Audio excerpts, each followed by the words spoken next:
Wawe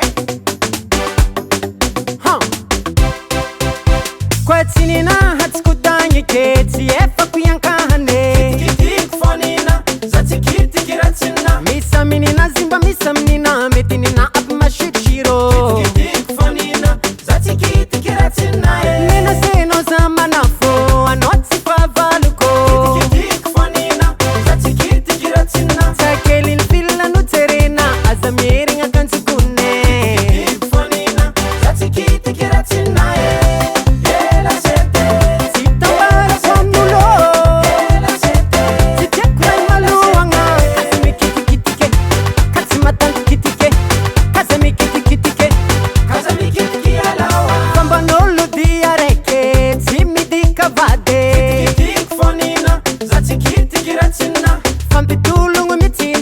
Midika za wanzenge fonina zatikiti kiratina mena seno zano tsipavaluko Lasety no tsarini nanako anangana kutanga kutie satsani jubuto Pombane vampabane simikiti kiratina ze Lasety Sitambara somulo Lasety Titekura maluanga Kazami kitikitike Katsimatan kitike Kazami kitikitike Kazami kitiki alawa Hey mon ami, pourquoi tu m'engales ta vatna kai?